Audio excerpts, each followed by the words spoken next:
Bom dia a todos. Vamos para começar a nossa caminhada. E na última sessão falávamos da concepção do Estado. Tínhamos visto como o capitalismo se consolidou enquanto modo de produção dominante com a Revolução Francesa e acompanhámos, digamos, a construção da nova ordem burguesa a partir dos órgãos da Revolução e a conflitualidade que isso gerou até terminar com a Comuna.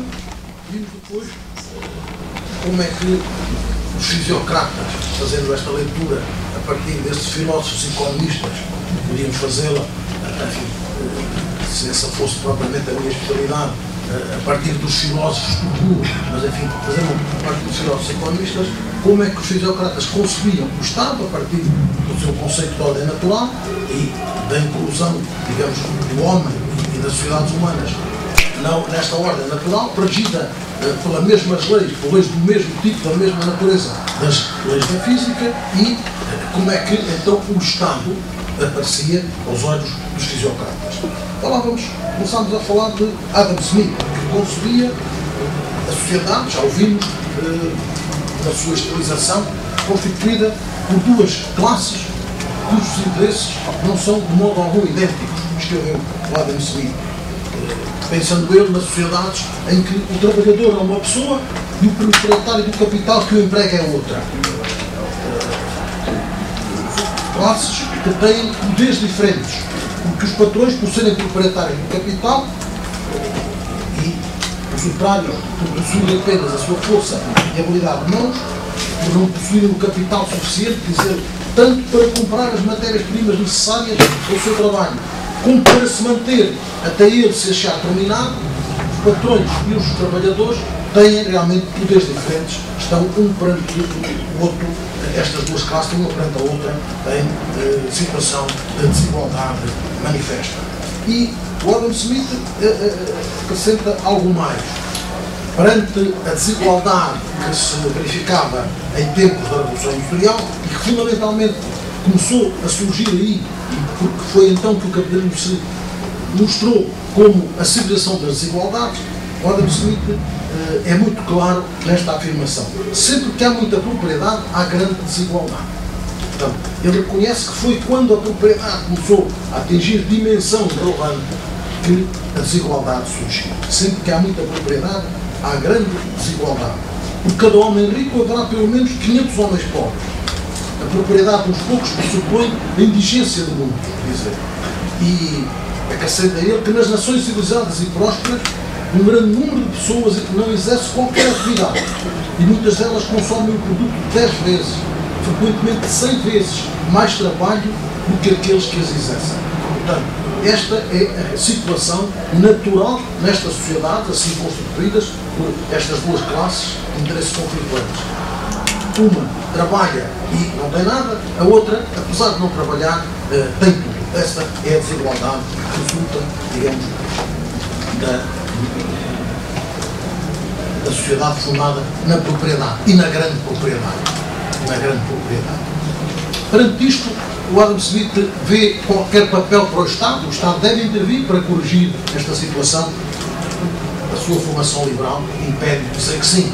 E, comenta ele, ferir os interesses de uma classe cidadã, por mais ligeiramente que possa ser, sem outro objetivo que não seja o de favorecer os de qualquer outra classe, é coisa evidentemente contrária àquela justiça, àquela igualdade de proteção que o soberano deve indistintamente aos seus súditos de todas as classes. Portanto, este Estado, tal como ele o concebe, não deve intervir, apesar de se reconhecerem as desigualdades e apesar de saber que a desigualdade resulta da propriedade. Onde há grande propriedade, há muita desigualdade. Mas se isto está escrito na ordem natural, se isto é assim em função das leis da natureza, o Estado não deve intervir, porque o soberano deve igual proteção a todos os seus súditos. Não pode intervir judicando-os para beneficiá-los.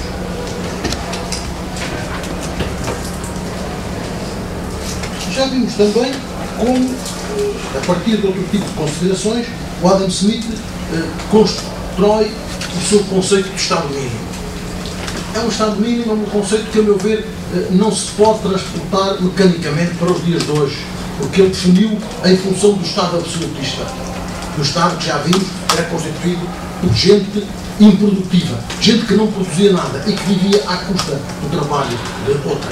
Gente que, se lhe dessem muito dinheiro, gastariam tudo em prejuízo da própria renovação do investimento. E, portanto, é perante esta situação que o Adam Smith constrói o conceito de Estado mínimo.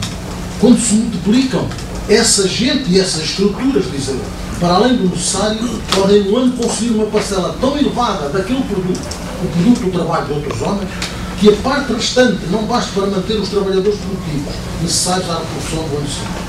Assim, a produção do ano seguinte será inferior à desse ano, e se mantiver o mesmo desconcerto, a do ano a seguir reduz-se já ainda mais. Pode acontecer que esses indivíduos improdutivos, que deviam ser mantidos apenas por uma parte do rendimento disponível do conjunto das pessoas, cheguem a consumir uma parcela tão grande da totalidade do rendimento, obrigando tão elevado número de indivíduos a consumir o respectivo capital, ou seja, os fundos destinados à manutenção do processo produtivo, que a frugalidade e o adequado emprego dos capitais por parte dos indivíduos não seja suficiente para compensar a perda e degradação do produto originadas por esse violento e forçado abuso. Portanto, é perante este Estado que tem esta ameaça, porque gasta tudo, pondo em causa a própria renovação do investimento e, portanto, o crescimento económico, que ele define o que é o Estado. De todo modo, ele diz que no sistema, segundo o sistema de liberdade natural, o soberano fica liberto totalmente do dever de superintender o trabalho das pessoas privadas e de o dirigir para as atividades mais necessárias à sociedade. Portanto, o Estado não tem nenhuma função, digamos, de orientação, de direção da economia. Isso, a economia é com as pessoas privadas. O Estado não se deve meter aí. Mas o soberano tem três deveres principais. Em primeiro lugar, o dever de proteger a sociedade da violência e das invasões de outras sociedades independentes. Em segundo lugar, o dever de proteger, tanto quanto possível, todos os membros da sociedade da injustiça ou opressão de qualquer outro membro. Ou o dever de estabelecer uma administração da justiça. Vejam como a administração da justiça aparece desde o início desta construção do modelo do Estado liberal, do Estado capitalista, com os fisiocratas, com Adam Smith por aí fora, a administração da justiça. Este é um elemento fundamental para, dentro do conjunto dos poderes do Estado, a administração da justiça. Em terceiro lugar, diz o Adam Smith, o dever de criar e preservar certo serviço público e certas instituições públicas que nunca poderão ser criadas ou preservadas no interesse de um indivíduo ou de um pequeno número de indivíduos, já que o lucro jamais reembolsaria a despesa de qualquer indivíduo ou pequeno número de indivíduos, embora possa, muitas vezes, fazer mais do que reembolsar esse lucro a uma grande sociedade. Quer dizer, mínimo, mas o Estado tem, apesar de tudo, o dever de produzir e manter determinados serviços e instituições públicas que são essenciais à sociedade, mas que não se justificariam segundo uma lógica de lucro. Então, este é verdadeiramente o conceito de Estado mínimo. E já disse aqui, o próprio Milton Friedman se fartou de criticar, porque era, apesar de tudo, um Estado mínimo muito maximalista. Dizer uma verdadeira caixa de Pandora, porque aqui cabe tudo. E por aí entraram todos os males do mundo, através da atribuição ao Estado de funções que não lhe devem caber, na ótica de Adam Smith. Mas o Adam Smith, na ótica de Milton Friedman, mas o Adam Smith vai mais longe e dizer depois das instituições públicas e do serviço público necessários para a defesa da sociedade e para a administração da justiça, a defesa e segurança e a justiça, os outros serviços e instituições deste tipo são fundamentais. São fundamentalmente aqueles criados com vista a facilitar o comércio da sociedade e a promover a instrução do povo. Portanto, o Estado deve assumir responsabilidade também do serviço público tendente a promover a instrução do povo. E acrescenta mais, num toque de grande moralidade que é próprio, digamos, dos grandes pensadores. As instituições de instrução são de dois tipos. As que visam a instrução da juventude e as que visam a de pessoas de todas as idades. É realmente de espantar como é que, neste tempo, este homem tem a visão de que nas novas condições as pessoas não só não podem ser analfabetas, como precisam de se ir educando ao longo da vida. Aqui está, a concessão. Ora, outro ponto importante na condução da Adam Smith a propósito da teoria do Estado é a sua a explicação da sua historicidade. E esta explicação, que de resto anda de par com aquilo que outros filósofos escoceses do tempo fizeram, antecipa, segundo muitos historiadores da história das ideias, a concepção materialista da história. E a verdade é que alguns trechos da Riqueza das Nações fazem irresistivelmente lembrar trechos de Engels no seu livro muito conhecido sobre a origem da família, da propriedade privada e do Estado. Diz o escreve o Adam Smith: como entre caçadores e o coletor, mas coletivo, raramente existe a propriedade, ou pelo menos propriedade superior a 2 ou 3 dias de trabalho, raramente existe qualquer magistrado ou qualquer administração regular da justiça. Sempre o magistrado é a administração da justiça. Quer dizer, nestas sociedades onde não há propriedade, poderia acrescentar, e portanto não há classes, o Estado não é necessário. É na era dos pastores, no segundo período da sociedade, que surge pela primeira vez, introduzindo no seio dos homens um grau de autoridade e subordinação anteriormente impossível de existir. Portanto, foi o aparecimento da propriedade que introduziu este novo tipo de relação. Autoridade por um lado, subordinação por outro. Introduz assim, em certa medida, esse governo civil, indispensável à sua própria manutenção. E parece que a verificação dessa necessidade, quer dizer, as coisas aconteceram, porque começou a aparecer a propriedade, estabeleceu-se entre as pessoas, entre os grupos sociais, esta relação de autoridade e de subordinação, e o Estado surgiu. As pessoas nem tiveram consciência disso, mas isso aconteceu. Esta verificação vai acabar, sem dúvida, por contribuir muito para a manutenção e consolidação dessa autoridade e subordinação. Quando teve consciência disto, então, realmente, trabalhou-se para manter esta autoridade e subordinação. Os ricos, especialmente, estão necessariamente interessados em manter esse estado de coisas. Incapazes de... Os menos ricos unam-se na defesa dos mais ricos, no que se refere à sua propriedade, para que, por sua vez, estes se unam na defesa da propriedade daqueles.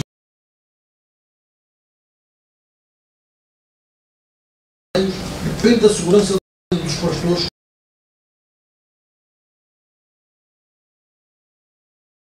da autoridade superior e que da sua subordinação depende o poder de, por seu turno, subordinar outros que são inferiores.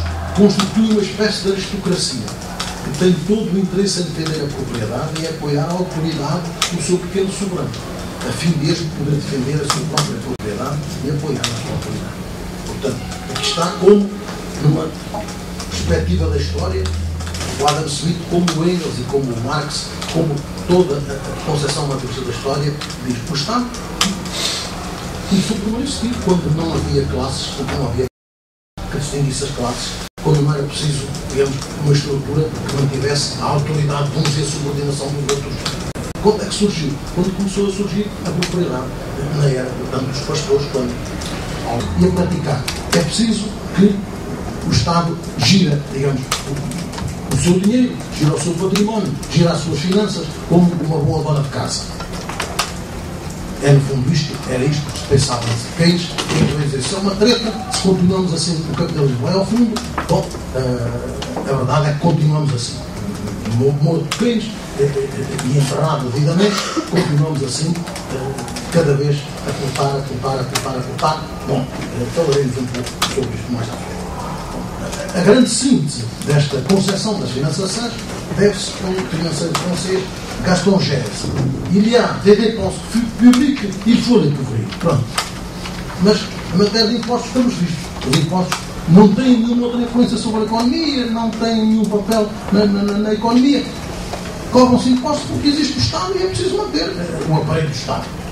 É preciso manter os exércitos, a força de segurança, a administração da justiça e os serviços essenciais que fazem parte da estrutura do Estado. Sabemos hoje que não é neutro este sistema de impostos. O sistema proporcional é o sistema que favorece os mais ricos. Porque se quem ganha 10 paga 10%, fica com 9%. Mas se quem ganha 10 mil paga agora mesmo 10%, digamos, o sacrifício imposto pela cobrança dos impostos é realmente mínimo. Por isso se inventou depois a teoria do imposto progressivo. Quer dizer, a taxa de imposto deve ir aumentando à medida que aumenta a matéria coletada. Mas esta era, portanto, a visão de um Estado que se queria neutro, mas que verdadeiramente, segundo depois se apurou, não era neutro, porque beneficiava, deste ponto de vista, a classe burguesa. E, ao mesmo tempo, também já ouvimos, o Estado, apesar de se dizer que não intervinha na economia, não deixou de o fazer desde que ele existe, desde que o capitalismo existe. Não deixou de o fazer no plano interno. Já vimos todas as legislações que, como Adam Smith observou, fixavam, digamos, o horário mínimo de trabalho, mas nunca fixaram o horário máximo. Fixavam os salários máximos, mas nunca fixavam o salário mínimo. Quer dizer, toda a legislação que vem dos mercantilistas tendente a domesticar esta nova mão de obra que vinha dos campos ou que vinha das oficinas e que agora tinha que se sujeitar à disciplina férrea, digamos, da empresa organizada sob a direção de um patrão com horários de trabalho, com ritmos e intensidades impostas pelo dono da empresa. E, naturalmente, legislou, como já ouvimos, a proibir as associações sindicais e a puni-las e a reprimir. O Estado não esteve na bancada a ver a banda passar. O Estado meteu-se lá no meio da banda e o Estado era o mestre da banda, que tocava a música que importava, digamos, às forças dominantes do tempo. E já vimos como sempre que o Estado tentou furar este esquema, digamos, constitucionalmente estabelecido a partir da Revolução Francesa, com base na igualdade e na liberdade, a tal lei de 1841 de proteção na regulação do trabalho das mulheres e das crianças, essas leis não foram aplicadas, porque se dizia essas leis são inconstitucionais. O Estado não tem que se meter aí. Bom, então o Estado interveio realmente no plano interno e no plano internacional. O Estado interveio desde os mercantilistas, interveio, digamos, com medidas proteccionistas, a impor às colónias o regime do Pacto Mundial. O comércio internacional foi, durante alguns séculos, a partir, digamos, do primitivo capitalismo, um comércio entre as nações. Internacional aplica-se aqui muito corretamente. Não era entre a empresa tal, ou o seu fulano tal, este importador, este exportador. Era um comércio que comprometia as nações, em que muitas vezes os soberanos tinham interesse direto e em que eram, digamos, as forças armadas, a marinha de guerra de cada país que coordenava todas as operações.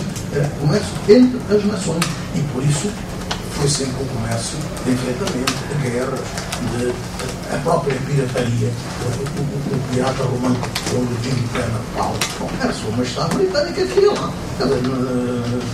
Não iria propriamente a rei, mas iam os seus homens de confiança, porque era a própria nação que estava lá. O capitalismo surgiu como capitalismo nacional, mesmo quando ainda era protocapitalismo, antes da Revolução Industrial, no período, digamos, da conquista dos mares. E depois continuou assim. Os capitalismos foram capitalismos nacionais. E de tal forma, o Estado estava presente que, rapidamente, o capitalismo ainda era uma criança e os capitalismos nacionais já andavam à guerra uns com os outros. Na Europa, em 1870-71, depois em 1914, 1945, e por aí fora. Portanto, o Estado esteve presente. Agora, o Estado não tinha que intervir de forma sistemática, exatamente porque os operadores eram pequenos, em grande número, e quando havia conflitos, a desgraça não era muita, digamos. As consequências não eram desastrosas. O Estado podia estar lá e a não intervenção, neste sentido de regular, de regulação fina, digamos, da economia, não era necessário nesse tempo para que, digamos, a vida económica se desenrolasse. Nesta construção do Estado liberal, creio que vale a pena assinalar, digamos, a contribuição decisiva de três autores: Thomas Hobbes, John Locke e Jean-Jacques Rousseau. Porque todos eles, apesar das grandes diferenças entre eles, têm um ponto comum. É que todos eles procuraram fazer uma construção do Estado que libertasse o poder político do dogma da sua origem divina. Origem divina que, como vimos, legitimava o poder divino dos monarcas absolutos do Ancien Regime. O Estado absolutista do Ancien Regime tinha um fundamento na própria divindade. O rei era rei por graça de Deus. Era rei por graça de Deus. Então era preciso, quando se caminhava para uma sociedade democrática, para uma sociedade que não estava dependente, digamos, da origem do sangue, construir uma teoria que legitimasse o poder político de outra forma que não esta, digamos, ligação à divindade. E foi através do contratualismo que este passo foi dado. Quer dizer, o Estado passou a ser considerado como um produto histórico, como uma criação dos homens, através de um contrato social que regulava as relações entre eles e as relações com essa estrutura criada para, digamos, tentar resolver, ou pelo menos reduzir, os malefícios decorrentes do estado da natureza. Quer dizer, uma situação em que não houvesse Estado, em que não houvesse, portanto, uma força que comandasse as sociedades. Assim, se compreende que ao Estado fosse atribuído o papel de defensor da ordem e ao direito fosse cometida a função de sancionar as relações sociais decorrentes do exercício da liberdade individual, que agora passou a ser a pedra de toque da nova filosofia social e da construção da sociedade. A sociedade entendida atomisticamente como um somatório de indivíduos isolados, cada um possuindo os seus próprios interesses. Então, o direito foi chamado a compor, digamos, a regular a conflitualidade decorrente deste encontro de interesses múltiplos na própria sociedade. O Estado cabia o papel, digamos, superestrutural de definir as regras do jogo e assegurar a ordem, portanto, garantir a ordem. E os três princípios essenciais sobre os quais assentou este Estado assim concebido, este Estado construído pelos homens para resolver os problemas da sociedade, são, creio eu, o princípio democrático, que, por oposição ao princípio monárquico do Estado absolutista, pressupõe a soberania popular, o princípio liberal, implicando a ideia de separação entre o Estado e a sociedade civil, no seio da qual decorre a vida económica, e o princípio do direito, o princípio da legalidade, se quiser, que implica a sujeição do Estado ao direito, quer dizer, às leis aprovadas no Parlamento. Daqui decorre, por sua vez, o Estatuto Constitucional dos Direitos Fundamentais. Podemos sintetizar na liberdade e na propriedade, ou talvez ao contrário, na propriedade e na liberdade, uma vez que, de acordo com esta maneira de pensar, a liberdade é o fundamento, a propriedade é o fundamento da liberdade. Sem propriedade não há liberdade. Então, estes são os dois direitos fundamentais. Sendo que a liberdade é quase sempre definida, nestes autores e neste tempo, como a liberdade de adquirir e possuir sem bens. É, portanto, a liberdade do proprietário. A liberdade do proprietário. A liberdade do empresário, a liberdade do capital, se quiserem. Os direitos fundamentais, por outro lado, nesta ordem liberal, todos o sabem, destinavam-se, em primeira mão, a defender os indivíduos, digamos, da autoridade do Estado, dos abusos do Estado, da intervenção do Estado, da economia. É um direito que, ao contrário do que tinham feito os mercantilistas, não queria permitir, digamos, o governo da economia pelo Estado. Os mercantilistas defenderam que a ideia, praticaram a ideia de que a economia precisava de um governo. Só o Estado podia assegurar esse governo. O liberalismo, para começar pelos sociocratas, depois por aí afora, veio exatamente dizer: não, a economia não precisa de governo, governa-se, funciona segundo as suas próprias leis e o Estado não deve intrometer-se. Então, os direitos fundamentais das pessoas, mas mais uma vez, os direitos fundamentais dos proprietários eram direitos que garantiam estes contra a intervenção abusiva do Estado. E daqueles princípios que há pouco enunciei, decorrem, por sua vez, decorrem depois a reserva da lei, a legalidade da administração, o princípio da separação dos poderes. Os parlamentos, dominados pela burguesia, faziam as leis que o Estado, quer dizer, o Executivo, se limitava a executar. E estas leis exprimiam, por um lado, a vontade geral, a vontade dos representantes do povo, embora, segundo o regime censitário, já o sabemos, eram representantes de um povo muito restrito. Mas, enfim, entendia-se na altura que esta vontade geral representava o interesse geral. E podemos aceitar que, em certo período, digamos, das revoluções burguesas, assim aconteceu. A burguesia interpretava realmente os anseios da grande massa da população. Por outro lado, estas leis não poderiam ser outra coisa que senão a tradução das leis naturais. Elas não podiam infringir as leis naturais. Elas tinham que respeitar a ordem natural. E por isso, digamos, se chegou à ideia do fim da história, que já aqui referimos, que o Ricardo tão bem exemplificou e que o Marx ironizou, dizendo com todas essas eternidades imutáveis e imóveis, deixou de haver história. Houve história, mas deixou de haver. Bom, então, esta é a conclusão.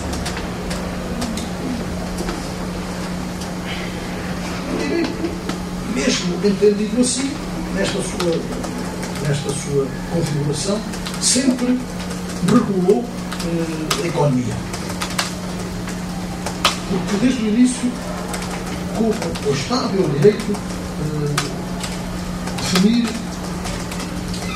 a regra do jogo, garantir aquilo que é fundamental para o curso da economia nesta nova ordem: a segurança, a previsibilidade, a calculabilidade, a racionalidade no trânsito e o interesses económicos. E esta foi uma tarefa primordial do direito burguês. De alguma forma, continua a ser até hoje. O direito positivo substitui a vontade do soberano, a vontade absoluta do soberano absoluto, inspirado, digamos, e apoiado na legitimidade, digamos, do poder divino. Este direito, digamos, resultante da vontade geral e que corresponde a um interesse geral, substitui também o Leviatã da conversa. É, portanto, um outro Estado e um outro direito. Assim se pretende criar um outro fator fundamental, digamos, às economias burguesas: a confiança. A confiança para que se contrate. Pacta sunt servanda, diziam os romanos. Então, os contratos têm que ser pontualmente cumpridos. E isso essa é uma regra de confiança sem a qual não há contrato e a economia não funciona. Então, era esta a missão do direito. Como Voltaire sintetizou, como só os filósofos e os poetas sabem fazer, a liberdade consiste em depender apenas das leis. A liberdade consiste em depender apenas das leis. Destas leis, votadas pelos representantes do povo, pelos intérpretes da vontade geral. O princípio da generalidade das leis funciona no meio da defesa dos indivíduos proprietários perante o Estado. Por outro lado, subordinando-se o próprio Estado às leis aprovadas pelo Parlamento, as leis não podem ter aplicação retroativa. E o princípio da não retroatividade das leis foi e é particularmente importante em matéria tributária, sobretudo em votar à burguesia, e em matéria penal, que importa toda a estrutura de qualquer sociedade. E foi este governo, através das leis, a primeira máscara que se utilizou para disfarçar a natureza da classe do Estado burguês. Porque este não governava como o velho Estado absolutista, através de atos, digamos, unicamente dependentes da vontade do soberano para resolver este problema do Sr. A ou do Sr. B. Este governava através de leis gerais e abstratas que não eram retroativas. Eram leis que não se aplicavam a ninguém e que se aplicavam a todos por igual para castigar ou para beneficiar. Então, esta leitura ajudava a criar a ideia de que este Estado não era um Estado de classe, era um Estado de todo o povo, era um Estado que estava ao serviço do interesse comum. O princípio da separação de poderes e o princípio da independência dos juízes, eram a cúpula desta construção que, partindo filosoficamente, como já vimos, da ideia de que o Estado era e não podia deixar de ser classe, esta construção política empenhou-se em tentar fazer passar a ideia que não, senhor, o Estado acima das classes, era o Estado todo que estava ao serviço. E uma outra consequência desta leitura foi aquela que levou ao positivismo, digamos, mais extremo no plano jurídico. Digamos que quem cria as leis são os parlamentos. De acordo com o princípio da separação de poder, nesta leitura estreita, os juízes o que é que fazem? Aplicam as leis. Não criam direito. Não interpretam as leis. O positivismo mais extremo e mais radical sempre foi avesso a esta ideia de valorização da interpretação das leis como um momento importante da aplicação do direito e até da vida do direito, da criação do direito. E não é por acaso que, certo ou errado, eu nunca vi isto escrito, enfim, entre aspas, em obras de nós clientes, que ela também não deixou grandes obras, mas várias vezes tenho visto referida, como sendo Napoleão, esta afirmação. Uma lei aplicada, uma má lei aplicada, dá melhor resultado que uma lei boa interpretada. Portanto, ponham-se lá os juízes no seu lugar, apliquem as leis segundo o seu teor literal, não se ponham com interpretações, porque a interpretação há de querer criar direito, e criar direito não é coisa dos juízes, é coisa dos parlamentos e estamos nisto. Então, aqui está como esta construção, agora já teórica, do direito e do papel do direito dos juízes, se casa bem com toda esta construção do Estado.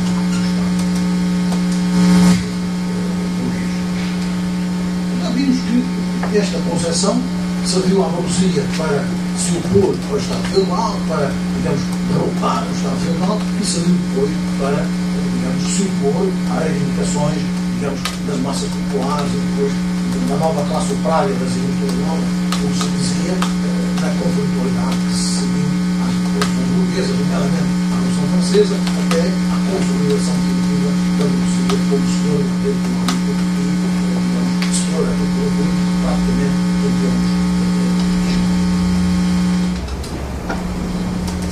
mérito da Adam Smith foi, como já vimos, ter percebido que este Estado é uma construção histórica dos homens que surgiu em certos contextos, que surgiu por causa da propriedade e da defesa da propriedade e que este Estado não é neutro.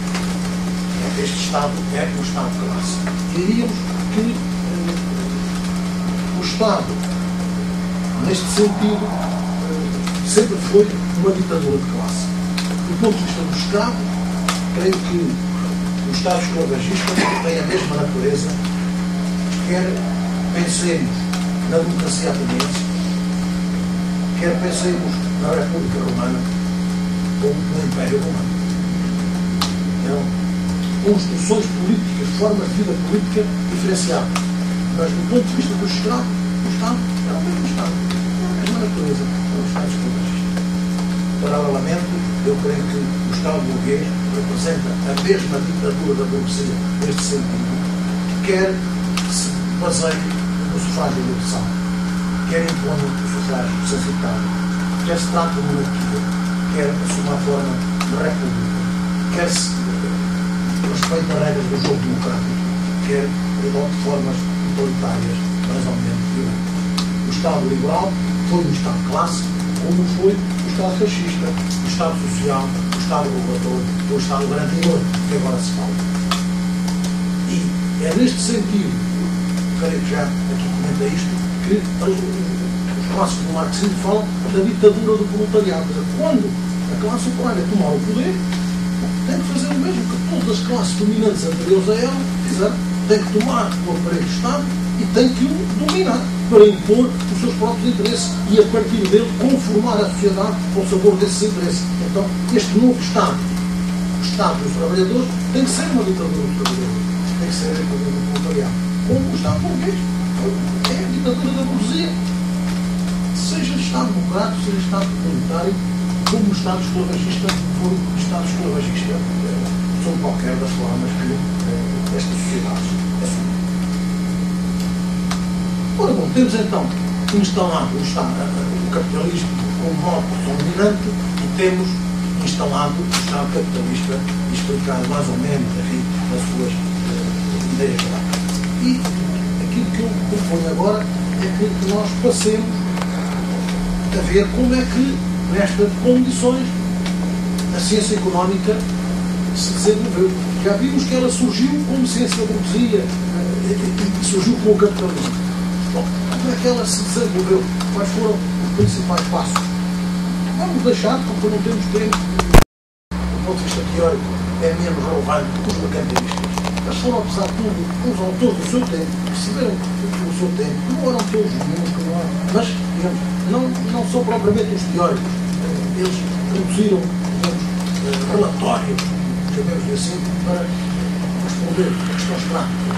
E, sobretudo, estiveram ao nível do seu tempo, percebendo que toda a construção à volta da economia devia colocar-se ao serviço do fortalecimento do Estado Soberano, dos modernos Estados nacionais que tinham sido implantados na Europa. Porque era por aí que a burguesia estava a fazer o seu caminho. Era através destes novos Estados que a burguesia podia consolidar a nova sociedade, uma vez que eles surgiram contra a ordem feudal e através do esmagamento da ordem feudal. Então, toda a construção dos mercantilistas está ao serviço desta ideia. Toda a sua ideia de que o Estado precisava de intervir, chegou-se a falar da mania da regulamentação.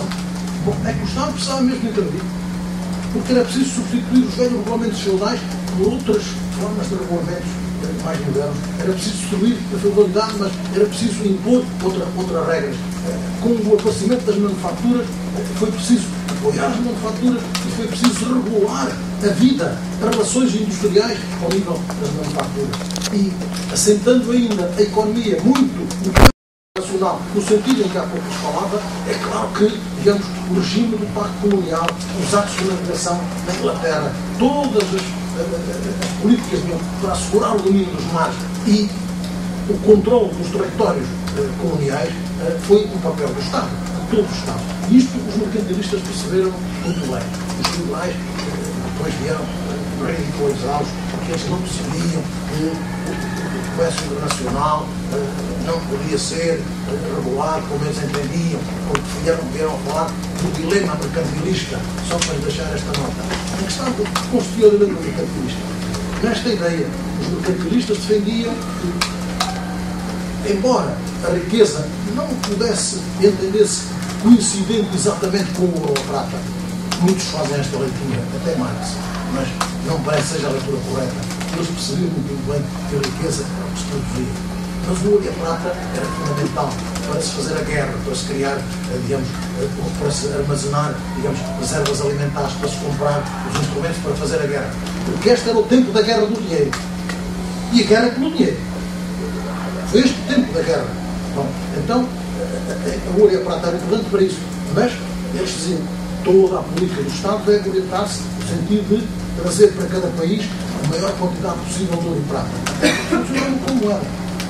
Por outro lado, diziam os liberais, eles aceitaram como os primeiros a anunciar, com o Jean Baudin, a ideia de que o aumento da quantidade de moeda em circulação produz inflação, na mesma proporção da quantidade de moeda em circulação.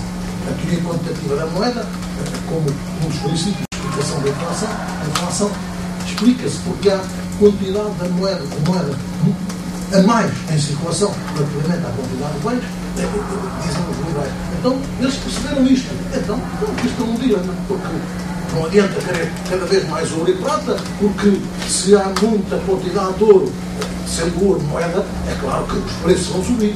E se os preços sobem nesse país, esse país vai exportar menos e vai importar mais. Porque as pessoas preferem comprar lá onde os produtos são mais baratos e os outros preferem importar em outros países que produzem mais barato também. Os mercantilistas já não puderam responder, mas se pudessem, iriam. Porque assim, vocês são muito inocentes, vocês liberais. Vocês não percebem que o comércio é comércio entre nações. Fazer comércio é fazer a guerra. Quem ganha neste comércio são os mais fortes. Não adianta que os preços sejam mais baixos ou sejam mais altos. Quem ganha é quem tem mais força para impor aos territórios coloniais a compra, enfim, dos produtos que eles produzem. Preços baixos e impor-lhes a compra dos produtos que vão da metrópole, qualquer que seja o preço. Bom, então, esta teoria do comércio internacional que os liberais vieram inventar que veio desembocar na teoria ricardiana, é uma crítica aos mercantilistas, mas não é uma crítica bastante falsa, porque perde a perspectiva histórica, quer dizer, criticam-os num tempo que não era deles. No tempo deles, eles perceberam muito bem o que era fundamental. Eles foram, digamos, os autores da acumulação primitiva do capital. A este nível, eu creio que eles perceberam muito bem aquilo de que se tratava. Pois bom, vamos então passar os mercantilistas e vamos de novo ocupar-nos dos fisiocratas, sobre os quais já eu aqui disse algumas coisas que nos permitem, digamos,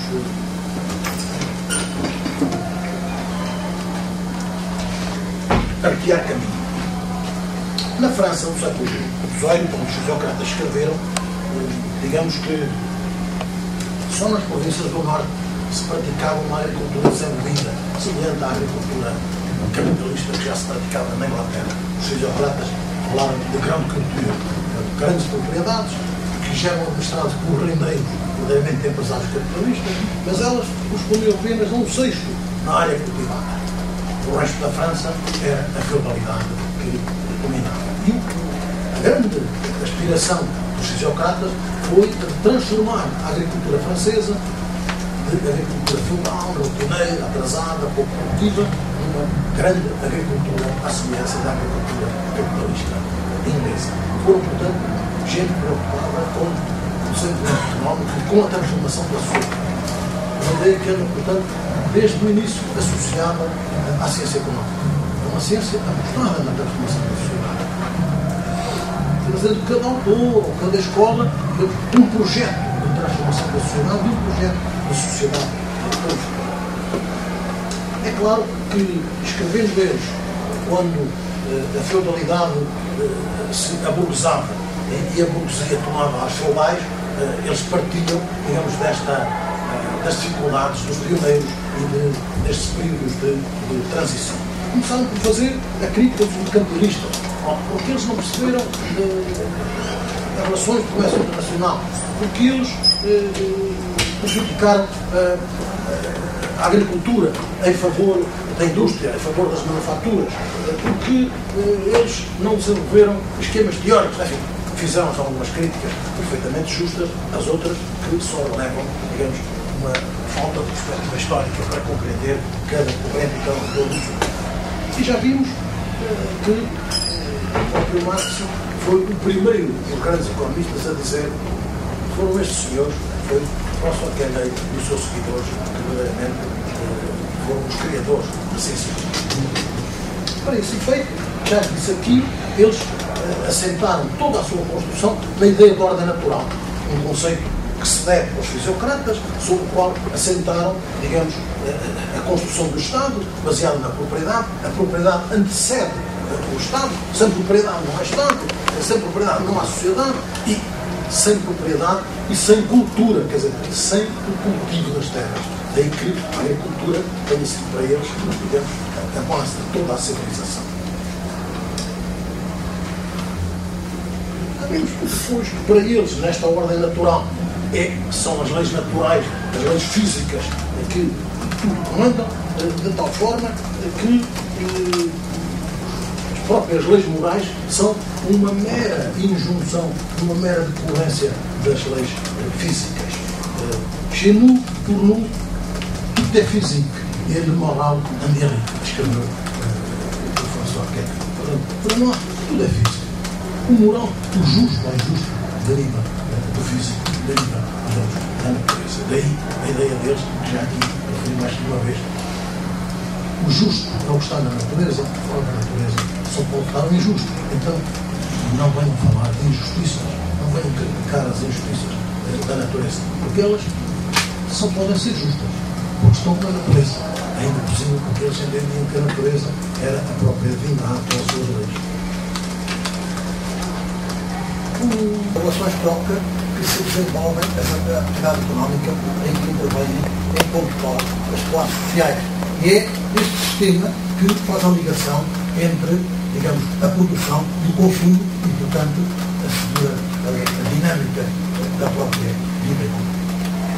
O sistema está aqui representado nesta conclusão muito complexa da própria localização.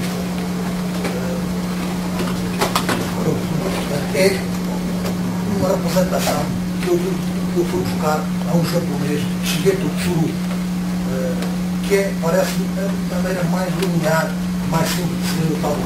Porque se fosse o próprio tabu, era uma teia de aranha de coisinhas que nunca mais nos entendemos. É muito difícil de acompanhar, digamos, a exposição do que querem faz no tabu económico, que está traduzido no Brasil, mas em português está numa edição da Fundação Carlos Coelho. Ora bom, então, esta é a situação representada no tabu depois do ciclo produtivo. Antes do ciclo produtivo, o que é que acontece? Temos aqui a classe proprietária, temos a classe estéril, que tem aqui produtos manufaturados, temos aqui a classe produtiva.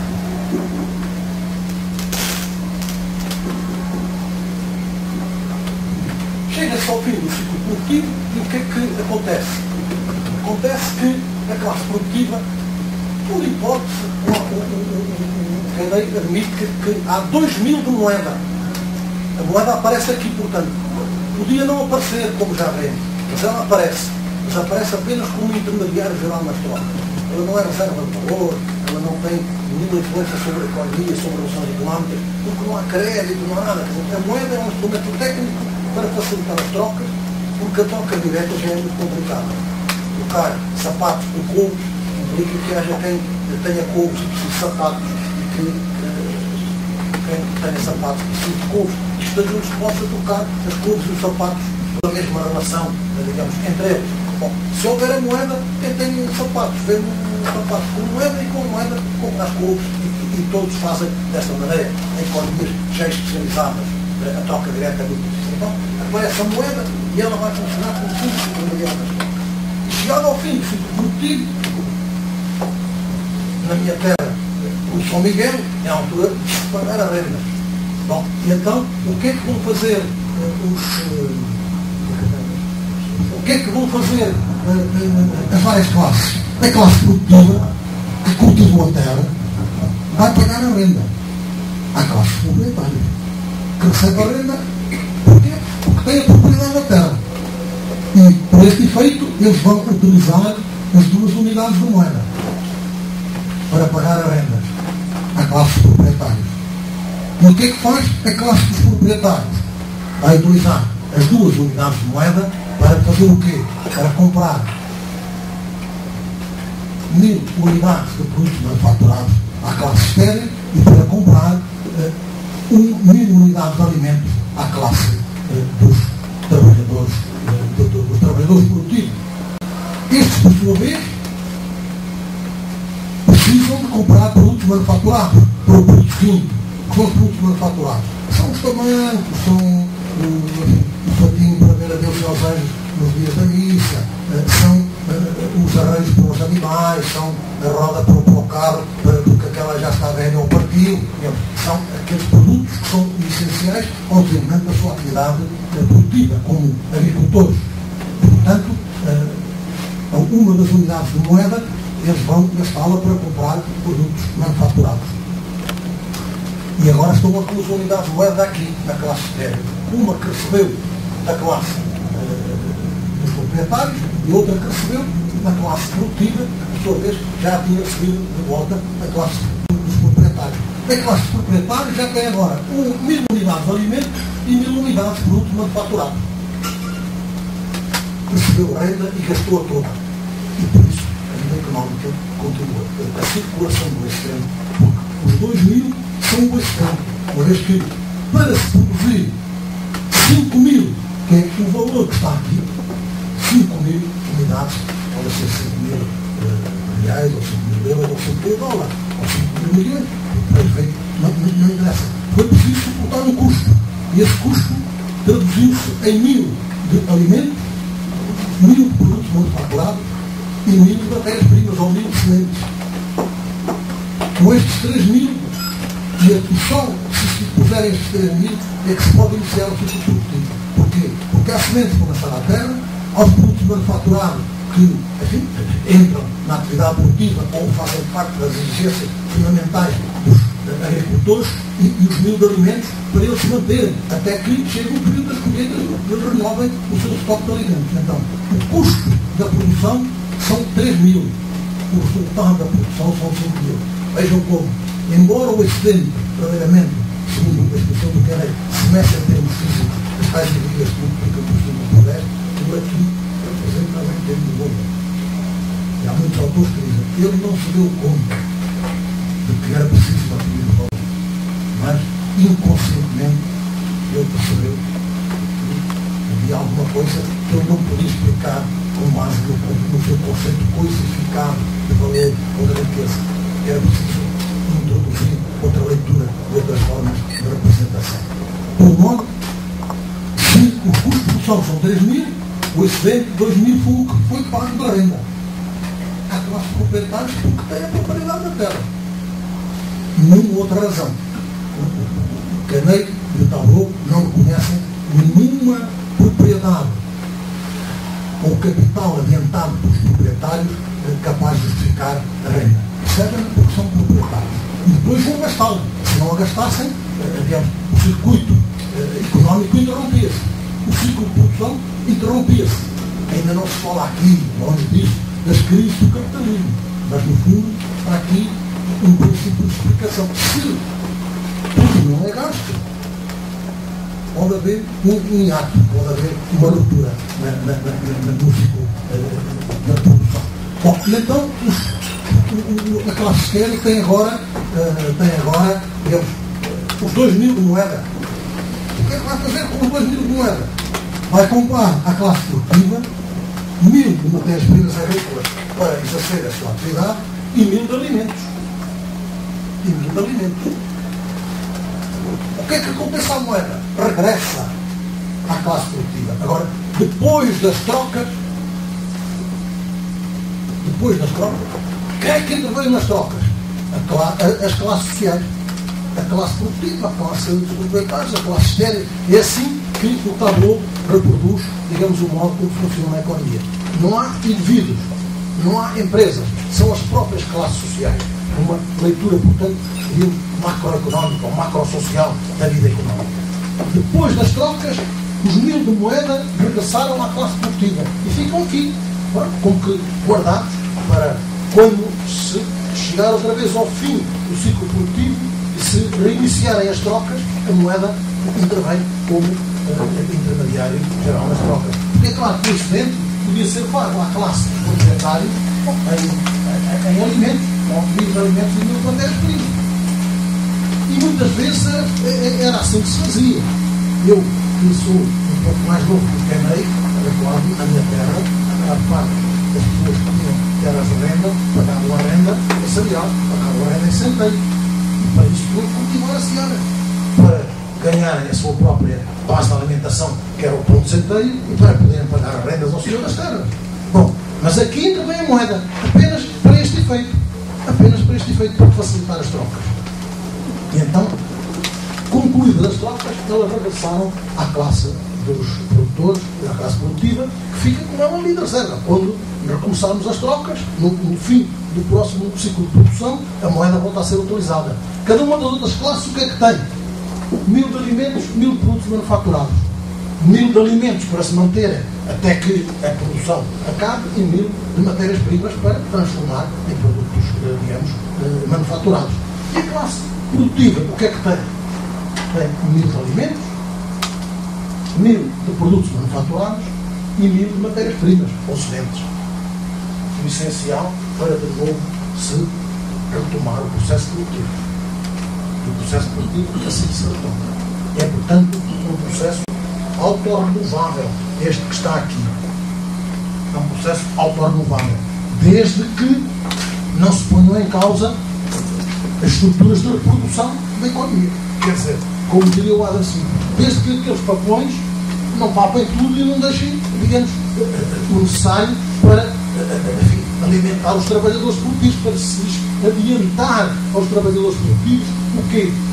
Os alimentos, as sementes e, digamos, o manufaturado.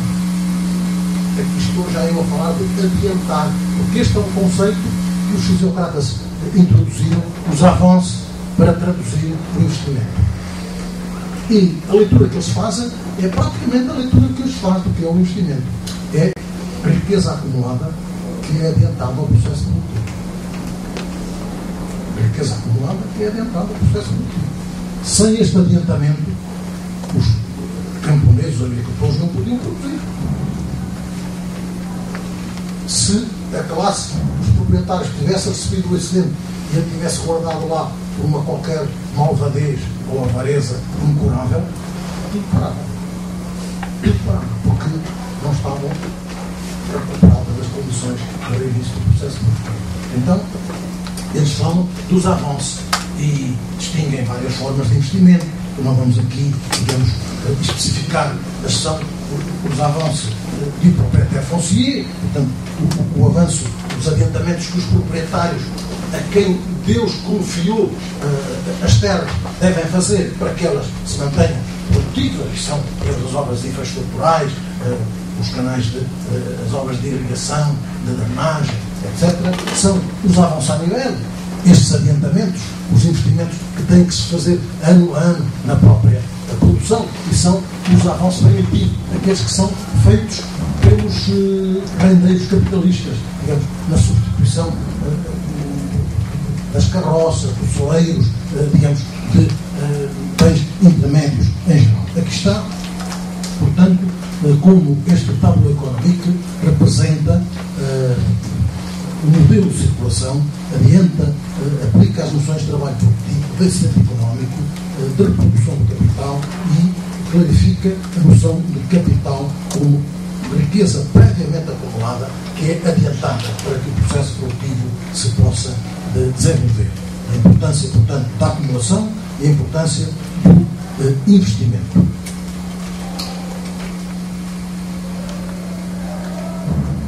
É claro que o Adam Smith veio depois criticar os fisiocratas porque conceberam esta ideia absurda de que só o trabalho, só a agricultura é uma atividade produtiva, só os agricultores são trabalhadores produtivos, ele veio radicalizar.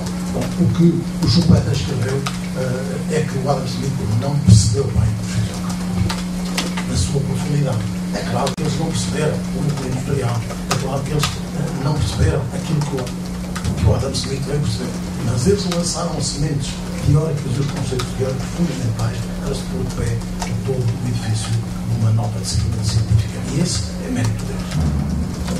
Foram os primeiros e, portanto, como todos os pioneiros, pagam o preço de não saber muita coisa, de não entender outra e de não entender, sobretudo, aquilo que não podiam entender, porque na França do seu tempo ainda não era claro a distinção, quer na classe estéril, quer na classe produtiva, digamos, das classes.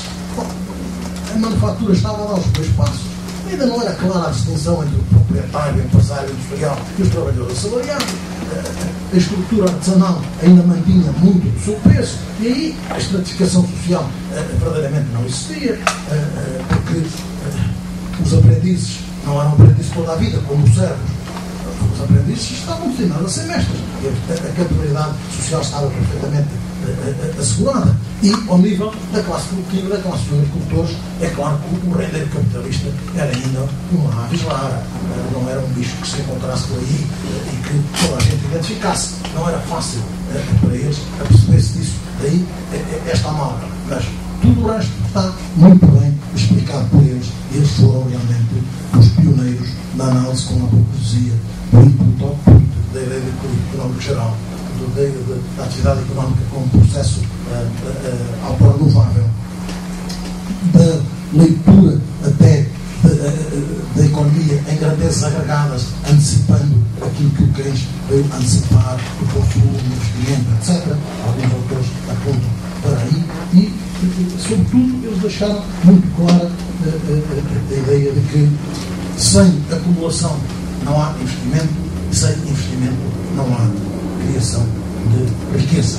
E esta é uma importante contribuição que os fisiocratas deram para disciplina da ciência económica. Vou pôr aqui esta coisa.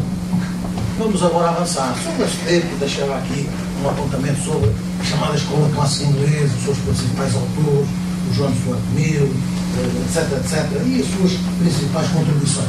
Mas elas vão resultar, digamos, daquilo que dissemos sobre o Adam Smith e sobre relativamente a Ricardo, mas também relativamente a Malthus. O Adam Smith já é nosso conhecido e eu creio que ele é um autor muito rico, muito interessante de se ler e de se acompanhar. Como sabem, a Riqueza das Nações, a sua principal obra, foi publicada em 1776.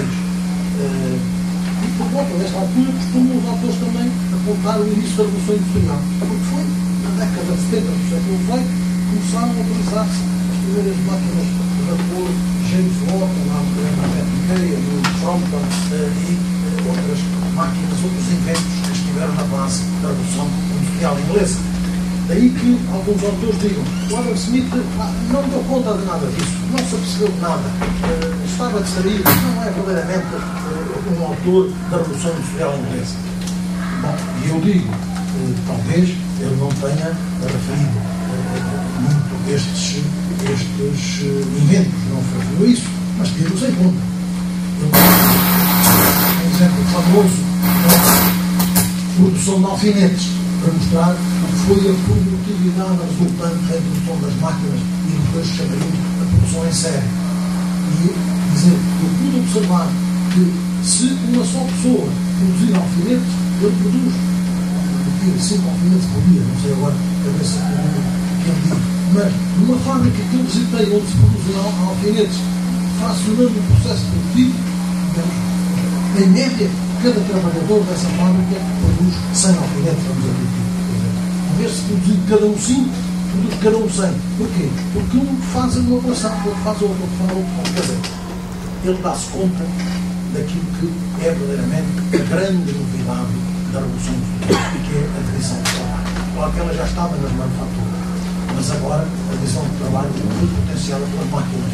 E, digamos, não só as máquinas permitiram manter, digamos, uma qualidade padrão ao nível dos produtos produtivos, como imprimiram um ritmo à atividade produtiva muito mais intenso. Portanto, a produtividade aumentou muito mais. E ele faz um estudo perfeito da divisão do trabalho e atribui à divisão do trabalho uma importância fundamental na explicação da produtividade como elemento novo na vida económica. Por outro lado, já ouvimos, o Adam Smith dá agora uma leitura da estrutura social, digamos, da sociedade do seu tempo, da estrutura classista da sociedade do seu tempo, inequivocamente ligada à propriedade ou não propriedade dos meios de produção.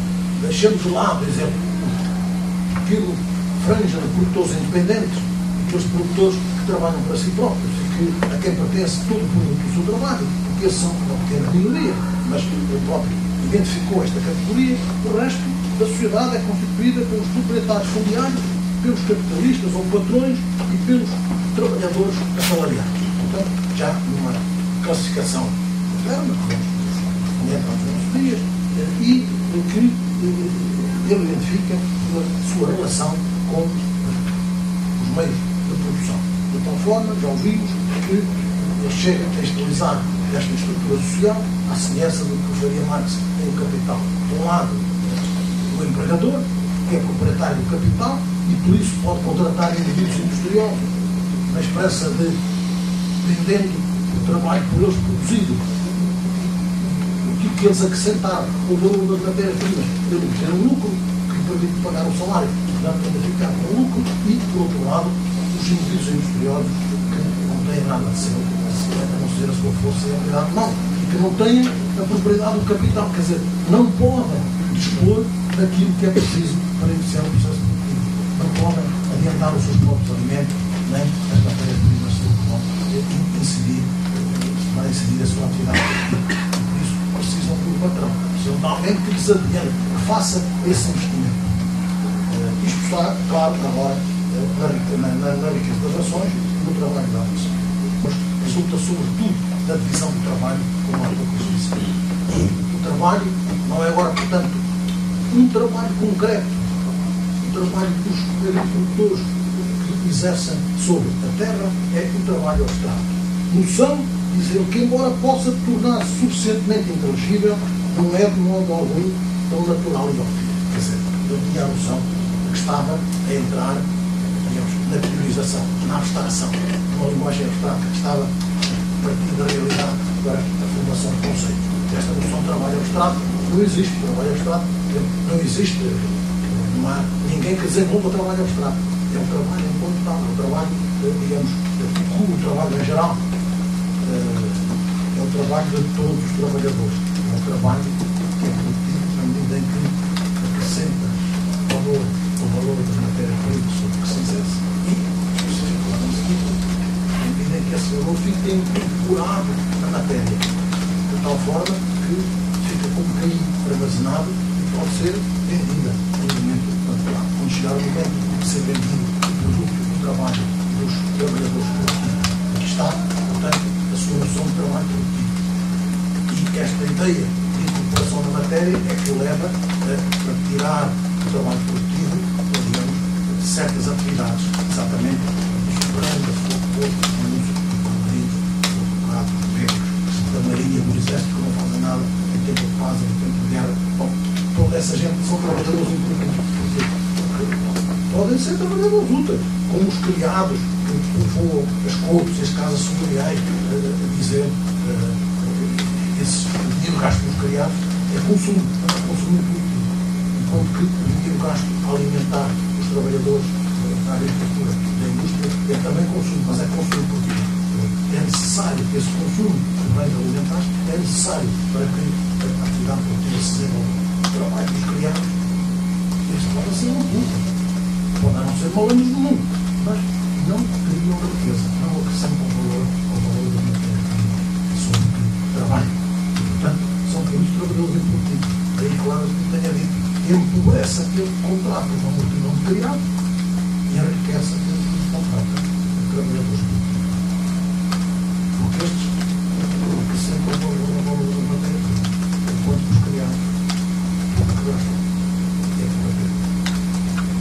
Bom, então, está como este excedente, surge agora, já como valor, não em termos físicos, como os fisiocratas, não em termos de uma maior quantidade, mas em termos de valor. E o trabalho abstrato aparece exatamente ligado à divisão do trabalho, como há pouco dizia, que é o principal fator que explica o acréscimo dos poderes produtivos do trabalho, como o quadro seguinte se refere, o acréscimo da produtividade. E diz ele, o que é que explica a divisão do trabalho? A divisão do trabalho é a consequência necessária, embora muito lenta e gradual, de uma certa propensão para cambiar, permutar ou trocar uma coisa por outra. Propensão que é comum a todos os homens e não se encontra em quaisquer outros animais. É um daqueles princípios originários da natureza humana. Consequência necessária das faculdades do raciocínio e da fala. Tal como é por acordo, por tratado ou por compra que obtemos uns dos outros a maior parte dos bens que necessitamos, é essa mesma disposição para a troca que originariamente leva à divisão do trabalho. Portanto, a divisão do trabalho é uma questão de inteligência. Os homens já percebem-se que produzem mais se especializarem. Por isso eles se especializaram. E esta ideia surgiu porque há uma propensão natural para a troca. Só se troca aquilo que cada um produz por aquilo que, não produzindo, lhe é necessário e que outros produzem. Então, daí a especialização como fruto desta propensão natural para a troca, digamos. A ideia de que as sociedades assentam na troca. A base das sociedades é uma base comum. As sociedades já desenvolvidas. As sociedades já desenvolvidas. E nestas sociedades intervém a moeda. E ele também chama a atenção para isso, como instrumento universal de comércio, por intermédio do qual se compram e vendem ou trocam bens de todas as espécies. As regras que os homens naturalmente observam para trocar esses bens, quer uns pelos outros, quer por dinheiro, são as regras que determinam o valor relativo, o valor de troca dos bens. Noção que ele distingue muito claramente da noção do valor de uso. A este propósito. A palavra valor tem dois significados diferentes. umas vezes exprime a utilidade de um determinado objeto, outras vezes o poder de compra de outros objetos que a posse desse representa. O primeiro pode designar-se por valor de uso, o segundo por valor de troca. As coisas têm o maior valor de uso, que têm o maior valor de uso, têm em geral pouco ou nenhum valor de troca. E pelo contrário, as que têm maior valor de troca têm geralmente pouco ou nenhum valor de uso. Nada é mais útil do que a água, mas com ela praticamente nada pode comprar-se. Praticamente nada pode obter-se em troca dela. Pelo contrário, um diamante não tem praticamente qualquer valor de uso. No entanto, pode normalmente obter-se grande quantidade de outros bens em troca dele. É que a água é tão abundante que é preciso pouco trabalho para produzir. O diamante é tão escasso que é preciso muito trabalho para se produzir diamante.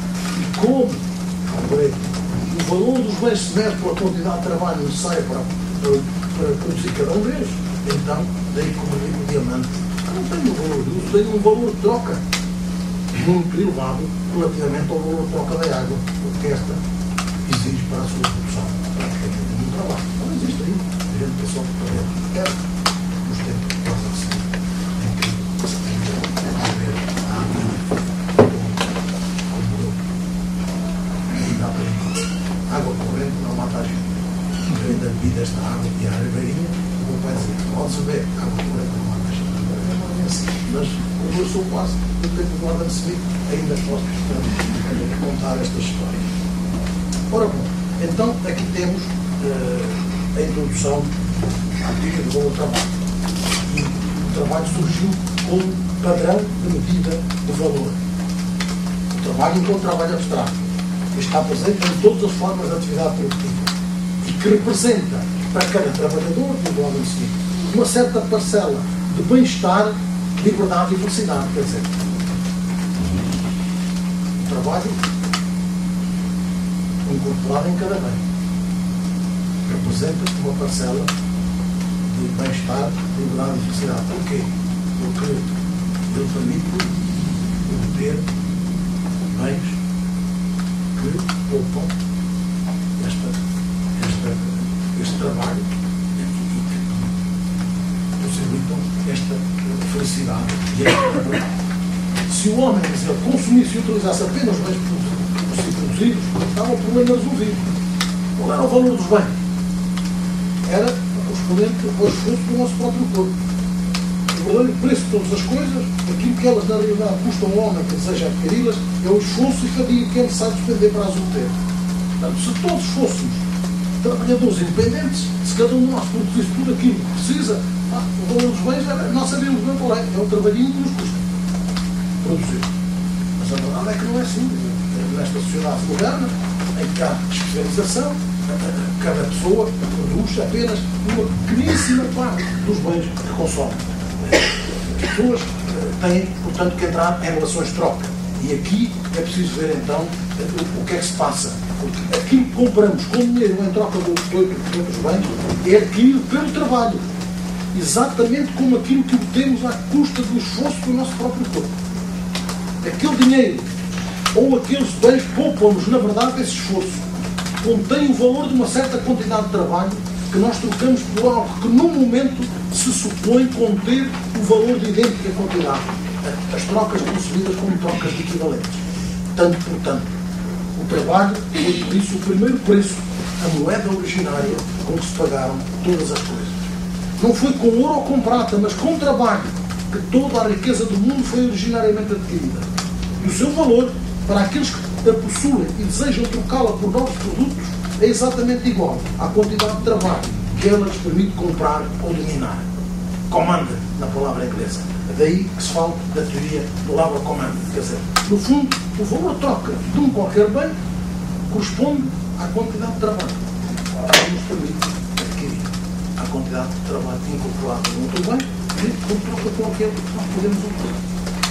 É este o critério. Portanto, diz o Adam Smith. Como normalmente hoje os bens se trocam por moeda e depois a moeda por bens, as pessoas pensam que o valor dos bens se mede em moeda. Mas isso é uma pura ilusão. Porque a moeda tem um valor variável. valor que realmente mede todos os bens e que pode fazê-lo em todos os tempos, em todos os lugares, é o trabalho. É a quantidade de trabalho necessária para produzir os bens. Ou, como estamos numa relação de troca, a quantidade de trabalho que quem tem um determinado bem poupa, trocando-o por outro. Quer dizer, a quantidade de trabalho que está incorporada neste outro, que recebe em troca daquilo que tem e que não precisa. E que está disposto a trocar.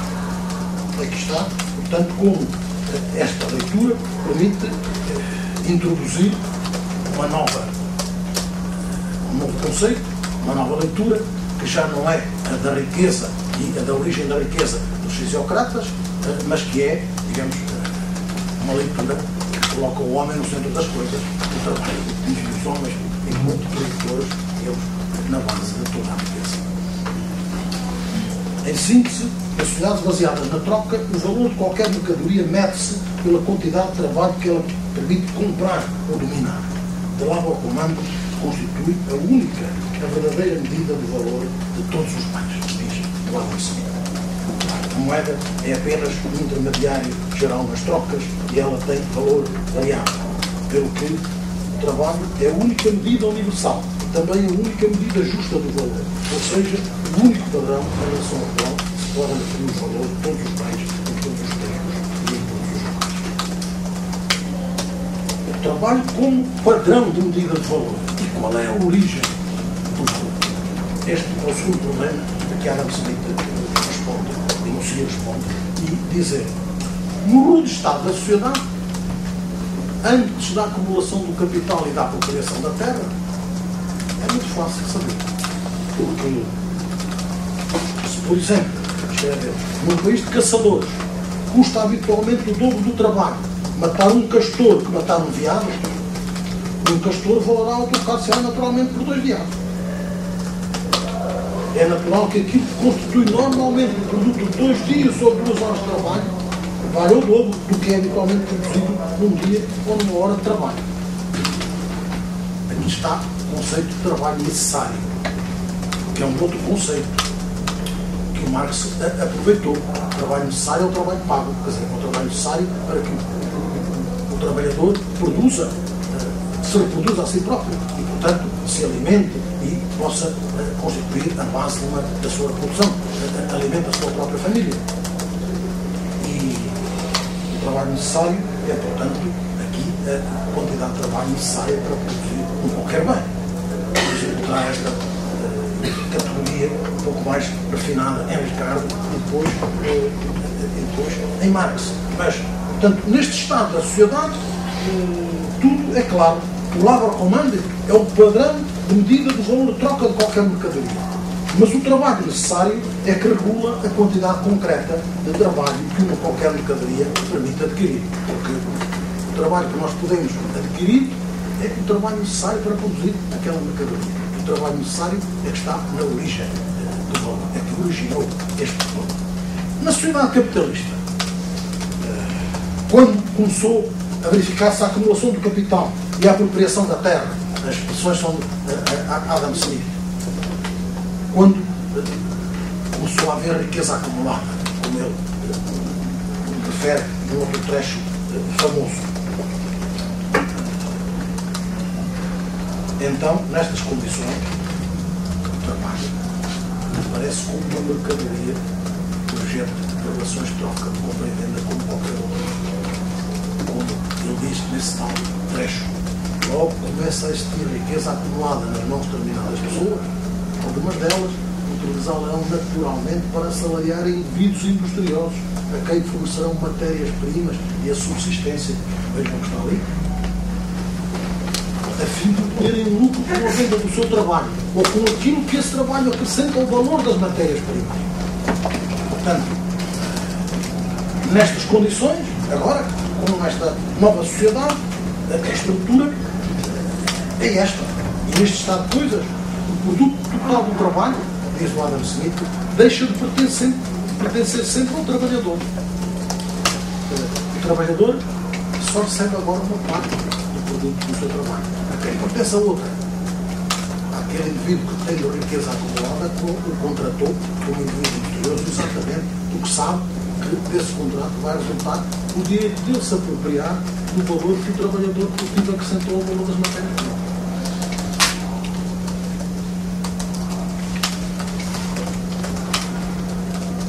E ele especifica isto.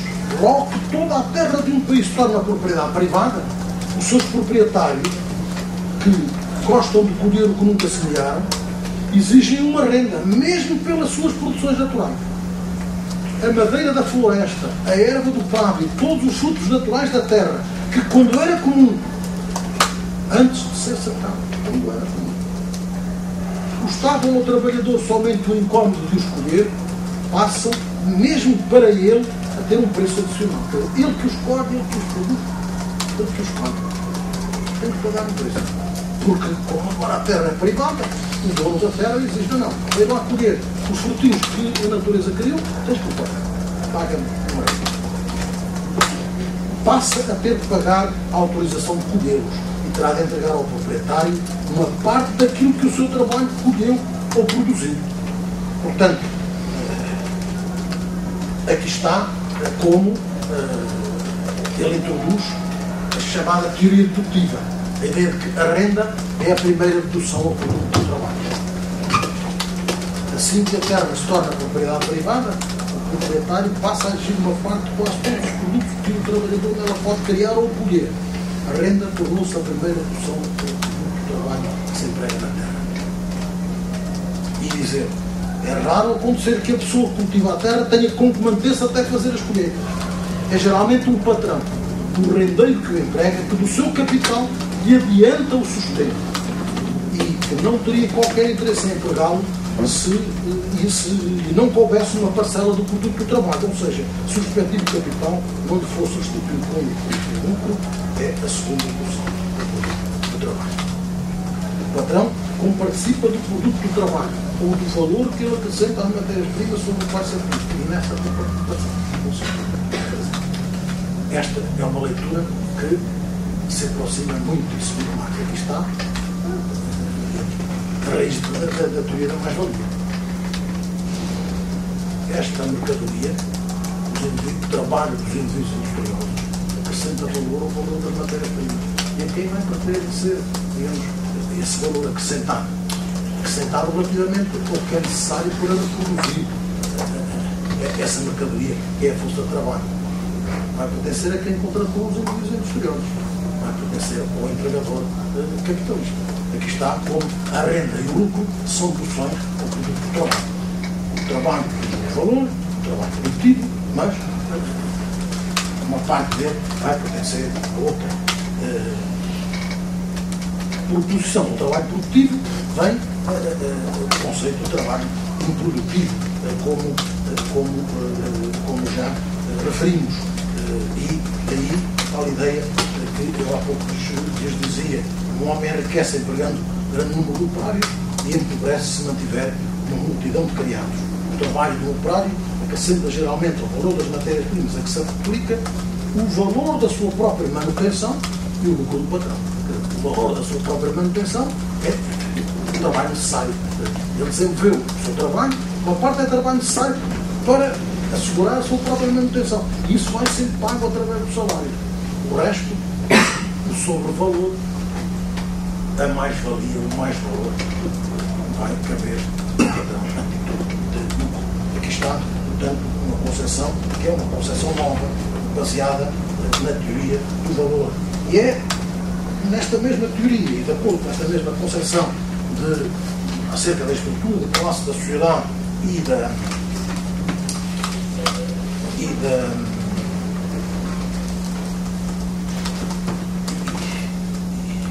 natureza do próprio Estado, ele vai pôr de pé toda a sua teoria da distribuição do rendimento.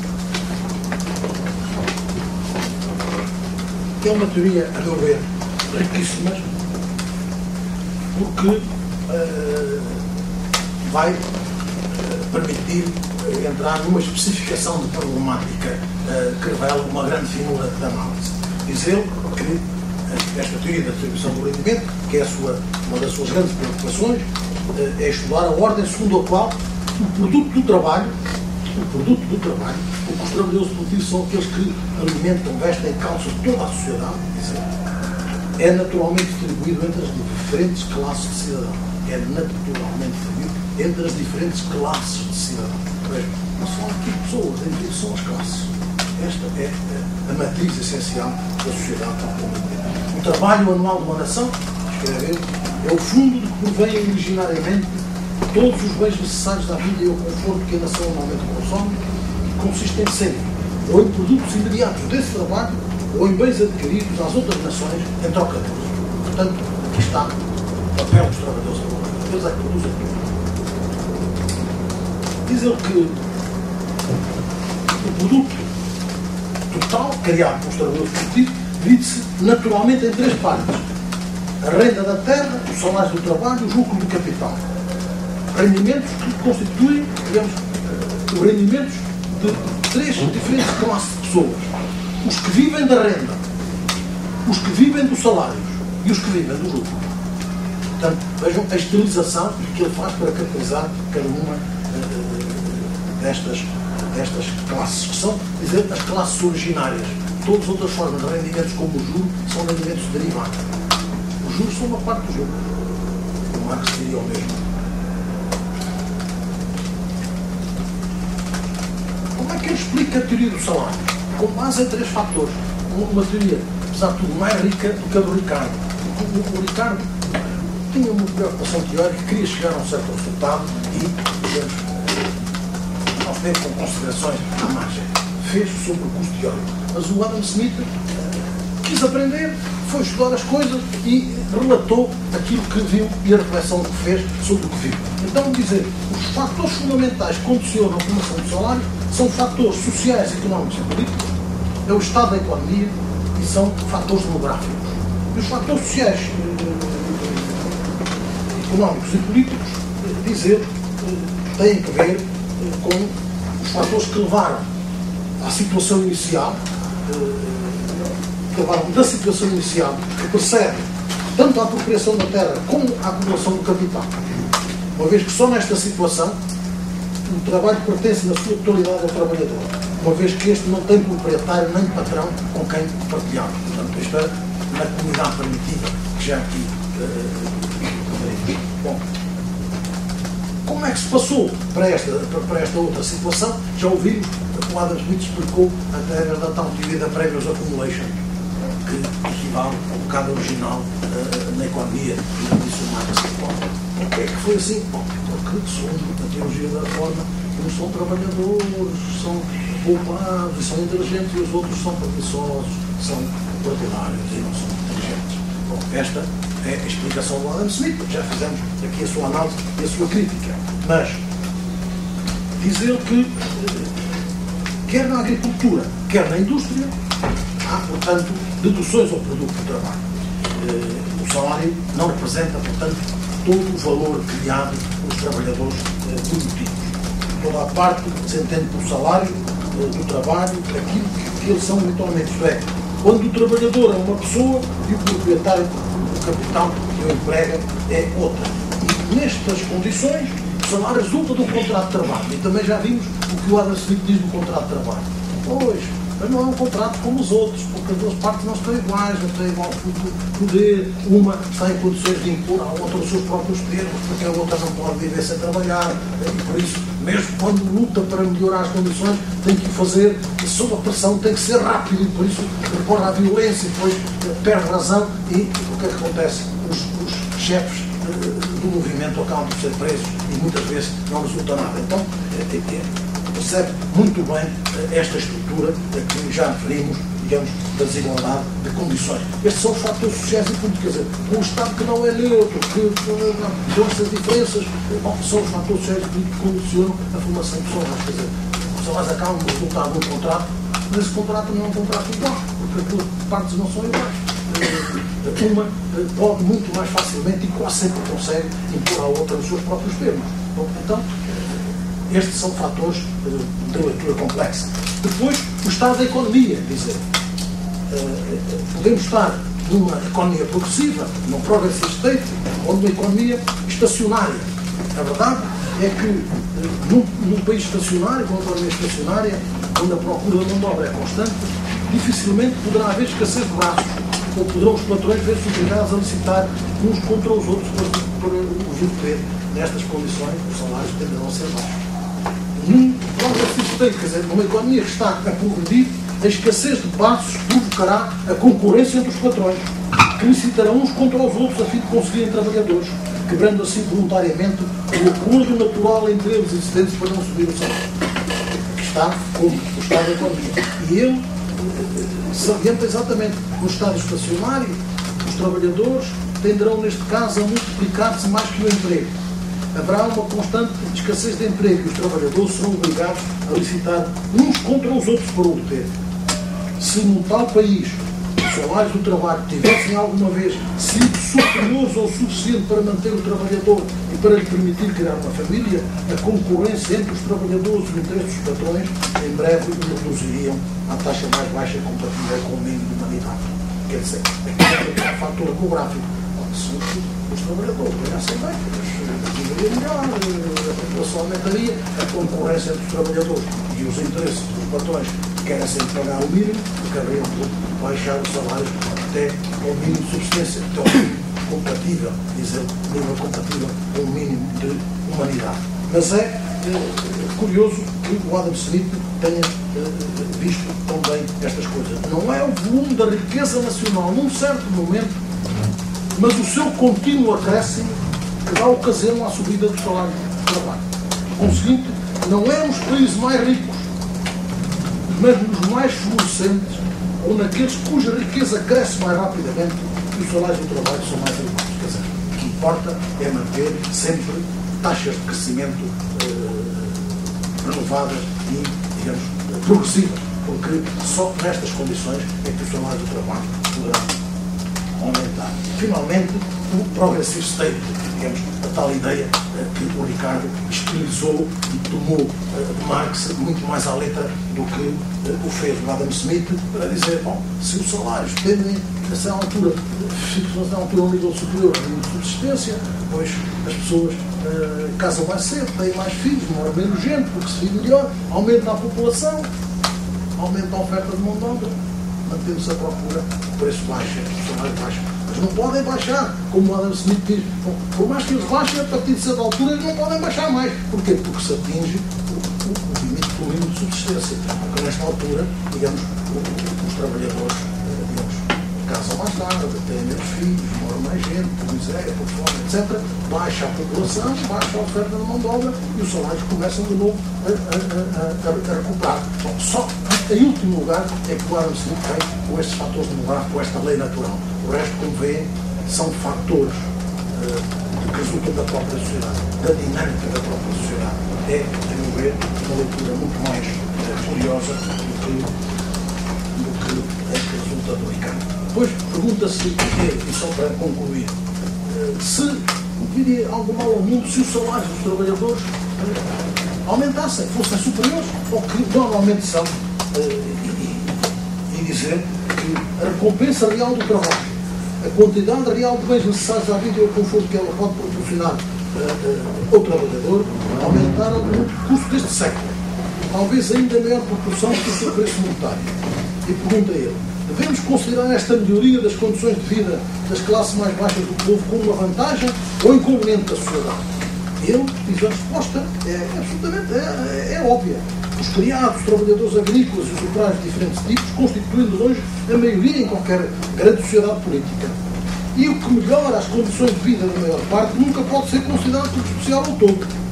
Nenhuma sociedade pode certamente ser florescente e feliz se a maior parte dos seus membros for pobre e desgraçada. Além disso, não é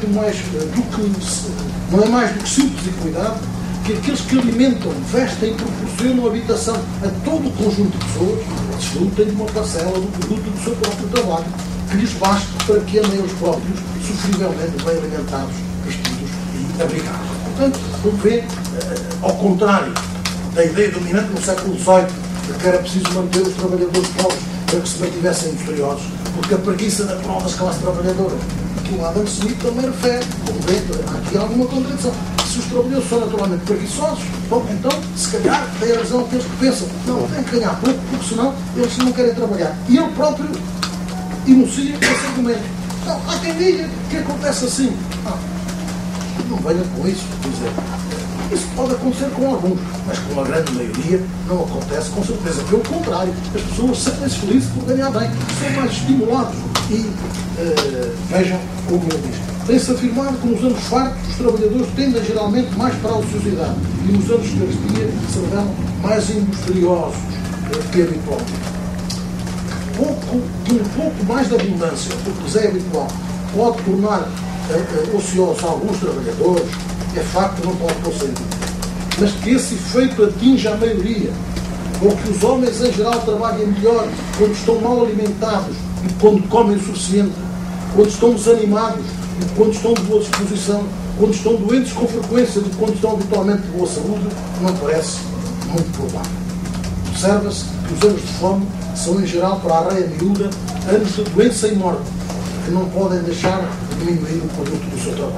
Portanto, vejam como, libertando-se da ideia dominante do século XVIII, ele vem dizer, pois, todos ganhariam.